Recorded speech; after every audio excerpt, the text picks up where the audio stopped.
Hello. হ্যাঁ hello, আরে এই গল্পটা ন্যারেট করতে কোনো ফিল পাচ্ছি না তো। মানে বিভূতিভূষণ বন্দ্যোপাধ্যায়ের একটা গল্প ন্যারেট করছি, মানে কোনো একটা যে ফিল ভেতর থেকে আসা, আমি বুঝতেই পারছি না কী ভেবে লিখেছিলেন।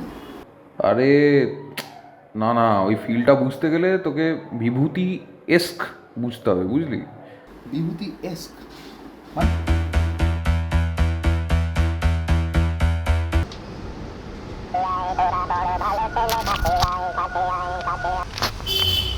হ্যাঁ বল। এই বিভূতি এস্ক কি রে? ময়ূক জিজ্ঞেস করছিল। হ্যাঁ, আজকে তো বিভূতিভূষণের জন্মদিন। আমি ইনফ্যাক্ট বিভূতিভূষণেরই একটা গল্প পড়ছি, বুঝলি? তাহলে বল না যে ময়ূক ফিলটা পাবে কি করে, এটা মানে কি? বিভূতিভূষণ মানে প্রকৃতির কাছে ফিরে যাওয়া, মানুষের কাছে ফিরে যাওয়া, মানুষকে নিয়ে ভাবা। আতেল চুপ কর না, বিভূতি এস্ক মানে বল। বিভূতি এস্ক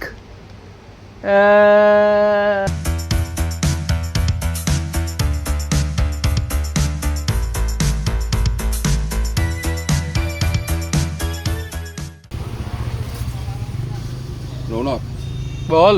বিভূতি এস্ক কি রে? ये बहुत अच्छी बात पूछी आपने।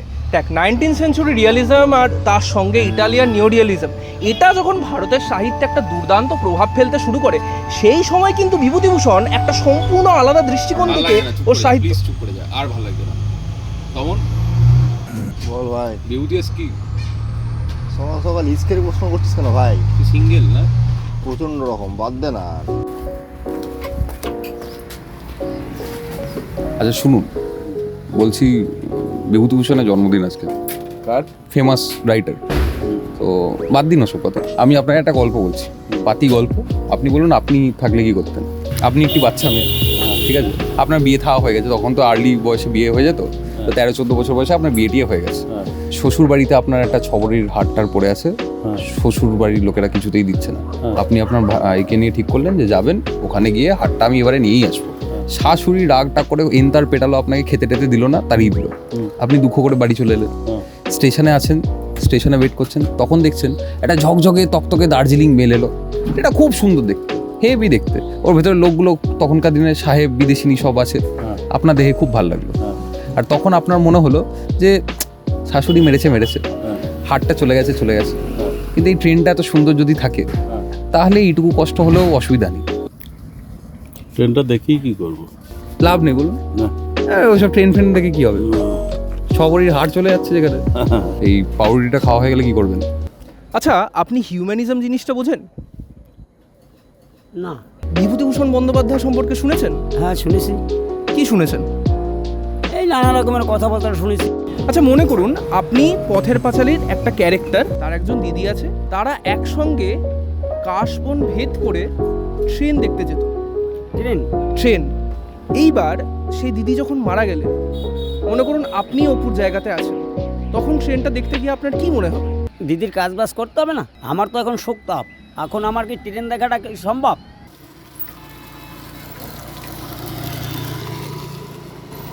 এ ভাই, তখন তোর আলোচনা করছিলিস এই কী সব বিভূতি এস্ক না ইস্ক, ওটা কী জিনিসটা, কী মারা খায় না মাথায় দেয়। আরে দেখ, আমি বলছি, ব্যাপারটা হচ্ছে বিভূতিভূষণ একটা অত্যন্ত বড় মাপের বাংলা সাহিত্যিক।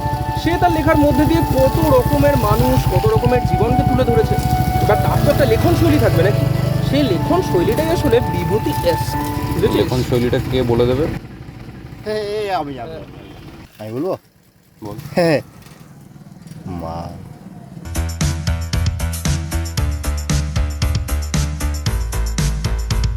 আপনাকে কিছু করতে হবে, যে আসছে আসো, কোনো চাপ নেই। আমি আপনাকে একটা গল্প বলছি, ছোট একটা গল্প। লেখালেখি করতো তো লোকটা। অবশ্যই। ধরুন আপনি একটা ছোকরা ছেলে, গ্রামে থাকেন, আপনার বাবা নেই, আপনার মা আছে শুধু, ঠিক আছে? অত্যন্ত কষ্ট করে বড় হয়েছেন, আর দেখছেন গ্রামে ঠিক জমছে না, পয়সার অত্যন্ত অভাব, খুব কষ্টে শিষ্টে দিন চলছে। Real fact.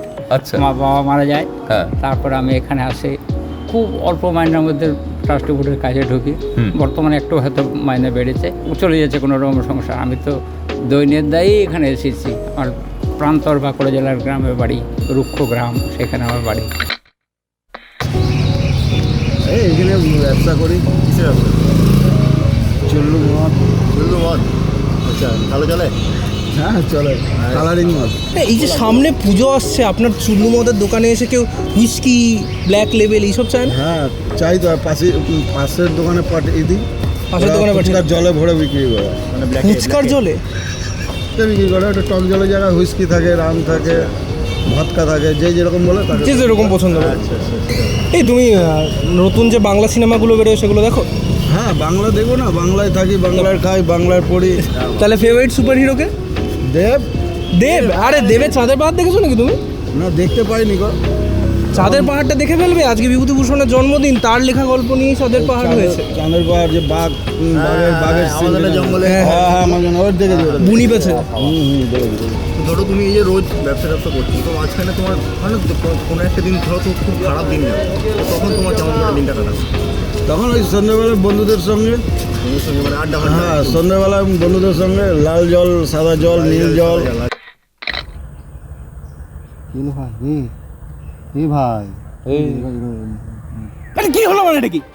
সকাল থেকে এই বিভূতি এস করে যাচ্ছি, একটা লোক বিভূতিভূষণের একটা লেখা পড়েনি, কেউ উপেক্ষিতা পড়েনি, কেউ পুঁই মাছা পড়েনি, পথের পাঁচালীটা পর্যন্ত সিনেমা থেকে এমন করে দেখেছে যে আসল জিনিসটাই কেউ বোঝেনি।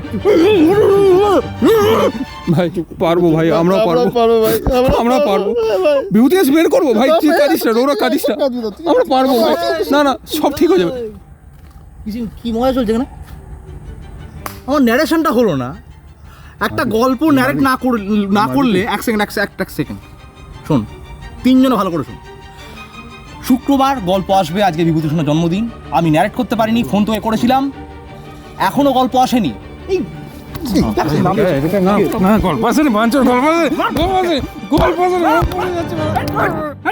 হাট করে সবটা গুবলেট হয়ে গেল। একটা আতেল, একটা দালাল আর একটা হাবুল, তিনজন মিলে হাজার নাচানাচি করেও বিভূতি এস্ক খুঁজে পেল না। कौन है ये विभूति और कहाँ से आया है ये এস্ক? এক্সট্রাঅর্ডিনারি বুদ্ধির জটিলতায় নয়, অর্ডিনারি মনের সরলতায় উত্তরটা লুকিয়ে। মানে সাধারণের কাছে উত্তরটা খুঁজতে গেলে হবে না, সাধারণটাই উত্তর। স্কিল সেটস, অ্যানালিসিস, থিওরি আর পাতার পর পাতার রিসার্চ না করে ক্ষণিকের জন্য দাঁড়িয়ে জীবনটা অবজার্ভ করলেই হবে। ইনস্টাগ্রামের গ্র্যান্ডার আর পালিশ ছাড়াই অ্যাজ ইট ইজ, জীবনের ভালোটা মন্দটা সবটা নিয়ে জাস্ট প্রেজেন্ট থাকা। এই তো আমি এখানে থাকি আমার প্রাণ কাঁদে বাঁকুড়ার জন্যে, হ্যাঁ, কিন্তু দৈনিক দিয়ে আমাকে থাকতে হয়, করতে হয়। আমার আজ 64 বছর বয়স হলো, তবুও আমি কোনো মধ্যে জড়িয়ে আছি, প্রাণ থাকে আমার গ্রামের দিকে। আচ্ছা, অন্য একটা প্রশ্ন, সকালে কি খান, আজকে কি খাবেন? ব্রেকফাস্ট হয়ে গেছে আপনার? কোনো বড় গল্প লাগবে না, কোনো দারুণ কনফ্লিক্ট লাগবে না, এমনকি বিশাল কোনো ক্যারেক্টার আর্কও লাগবে না। জাস্ট দরকার আবহমান জীবনটাকে ফিল করতে পারে এমন একটা তপ্তপে মন। So for the last time, Bibhuti ask কি? তুমি কি করে সব থেকে বেশি মজা পাও? মজা লাগে, খুব আনন্দ হয়। মজা বলতে আনন্দ কি বলবো,